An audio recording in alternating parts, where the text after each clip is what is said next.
इंसान के पूर्वज बंदर थे। यह बात आज लगभग सारी दुनिया स्वीकार कर चुकी है।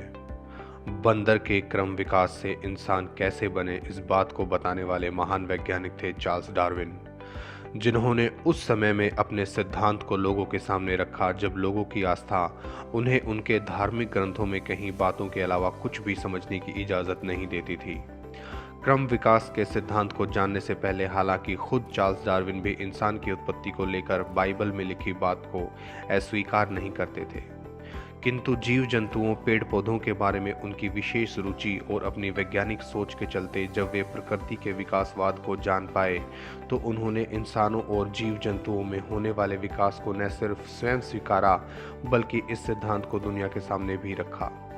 चार्ल्स डार्विन का जन्म 12 फरवरी 1809 को इंग्लैंड के श्वेसबरी में हुआ था। उनके पिता रॉबर्ट डार्विन चिकित्सक थे। डार्विन अपने माता पिता की 6 संतानों में से 5वीं संतान थे। जब वे मात्र 8 वर्ष की अवस्था के थे तो उनकी माता का देहांत हो गया था।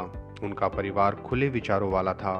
बचपन से ही चार्ल्स डार्विन प्रकृति और पशु पक्षियों के व्यवहार के अवलोकन, बीटल्स की दुर्लभ प्रजातियां खोजने, फूल पत्तियों के नमूने इकट्ठा करने में अपना समय गुजारते थे।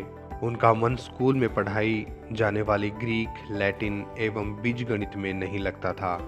पिता रॉबर्ट डार्विन बेटे चार्ल्स डार्विन को भी अपनी ही तरह चिकित्सा क्षेत्र में भेजना चाहते थे। इसके लिए उन्होंने चार्ल्स का दाखिला मेडिकल में कराया, किंतु वहां भी चार्ल्स डार्विन का मन नहीं लगा। उन्होंने बीच में ही मेडिकल की पढ़ाई छोड़ दी। वनस्पति शास्त्र में चार्ल्स डार्विन की रुचि को देखते हुए बाद में उनका दाखिला कैम्ब्रिज यूनिवर्सिटी में कराया गया, जहां से 1831 में चार्ल्स डार्विन ने डिग्री प्राप्त की। कैम्ब्रिज यूनिवर्सिटी में चार्ल्स डार्विन के प्रोफेसर हेंसलो चार्ल्स डार्विन के कार्यों, विशेषकर प्रकृति में उनकी विशेष रुचि और लगाव को देखकर बहुत प्रभावित थे, जिसके चलते उन्होंने समुद्री जहाज HMS बीगल पर चार्ल्स को प्रकृतिवादी के पद पर नियुक्ति के लिए ऑफर दिया। हालांकि चार्ल्स के पिता इसके लिए तैयार नहीं थे, किंतु चार्ल्स डार्विन ने इस पद को स्वीकार कर लिया। 1831 से 1836 तक बीगल जहाज पर चार्ल्स डार्विन की 5 वर्ष की समुद्री यात्रा कई महाद्वीपों का भ्रमण किया उनकी जिंदगी का एक अहम हिस्सा बन गई। इस समुद्री यात्रा के दौरान डार्विन ने जगह जगह घूमकर वहां के जीव जंतुओं, इंसान और पेड़ पौधों के जीवन और समय व वातावरण के साथ उनके बदलाव पर कई तरह की नई जानकारियां और तथ्य इकट्ठे किए। HMS बीगल पर यात्रा के बाद लगभग 20 साल तक चार्ल्स डार्विन ने पौधों और जीवों की प्रजातियों पर सूक्ष्मता से अध्ययन किया और उसके बाद जीव जंतुओं में क्रम विकास के सिद्धांत को प्रतिपादित कर 1858 में इसे दुनिया के सामने रखा। समुद्र में डरने वाले और आलीशान मकान में रहने वाले चार्ल्स ने 5 वर्ष समुद्री यात्रा में बिताए और एक छोटे से केबिन के आधे भाग में गुजारा किया। जगह जगह पत्तियां, लकड़ियां, पत्थर, कीड़े और अन्य जीव तथा हड्डियां एकत्रित की। उन दिनों फोटोग्राफी की व्यवस्था नहीं थी, अतः उन्हें सारे नमूनों पर लेबल लगाकर इंग्लैंड भेजना होता था। अपने काम के सिलसिले में वह 10 घंटे घुड़सवारी करते थे और मीलों पैदल चला करते थे। जगह जगह खतरों का सामना करना, लुप्त प्राणियों के जीवाश्म ढूंढना, अनजाने जीवों को निहारना ही उनके जीवन की नीति थी। गलापागोस की यात्रा चार्ल्स के लिए निर्णायक सिद्ध हुई। इस द्वीप में उन्हें अद्भुत कछुए और छिपकलियां मिलीं। उन्हें विश्वास हो गया कि आज जो देख रहा है कल वैसा नहीं था। प्रकृति में सद्भाव और स्थिरता दिखाई अवश्य देती थी, पर इसके पीछे वास्तव में सतत संघर्ष और परिवर्तन चलता रहता है। लंबी यात्रा की थकान अभी उतरी भी नहीं थी। चार्ल्स के आगे का अन्वेषण तथा उस पर आधारित लेखन आरंभ कर दिया था। बहुत थोड़े से लोगों ने उनका हाथ बटाया। समस्त कार्य चार्ल्स को स्वयं करना पड़ा।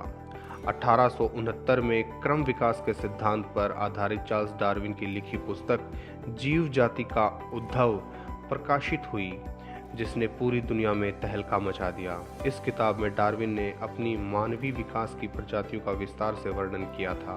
विशेष प्रकार की कई प्रजातियों के पौधे पहले एक ही जैसे होते थे, पर संसार में अलग अलग जगह की भौगोलिक परिस्थितियों के कारण उनकी रचना में परिवर्तन होता गया। उस एक जाति की कई प्रजातियां बन गई।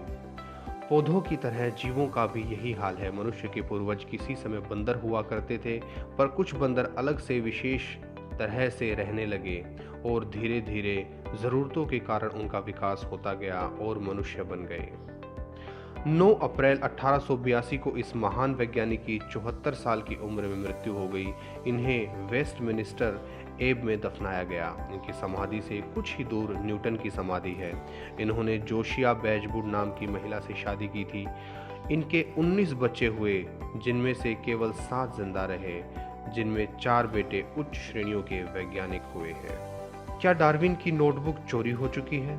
इस बारे में यदि बात करें तो मशहूर चिंतक चार्ल्स डार्विन ने जो कापियाँ अपने हाथ से लिखी थी, जिनमें प्रसिद्ध ट्री ऑफ लाइफ स्केच बनाया था, उनके खो जाने पर अपील 24 नवंबर 2020 को की गई, क्योंकि यह दिन डार्विन के सम्मान में एवोल्यूशन डे के तौर पर दर्ज है। ताज़ा खबर है कि 19वीं सदी के मशहूर जीव वैज्ञानिक, इतिहासकार और लेखक चार्ल्स डार्विन की 2 कीमती नोटबुक शायद चोरी हो चुकी हैं। अगर यह चोरी हुई है तो यह संभव है कि इस चोरी को 20 साल हो चुके हों। खुलासा अब हुआ है, लेकिन घटना साल 2000 की हो सकती है।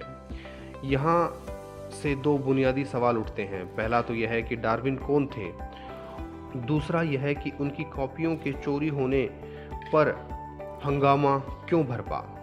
आपको बता दें कि साल 1969 में ओरिजिन ऑफ स्पीसीज जैसी क्रांतिकारी किताब छप चुकी थी।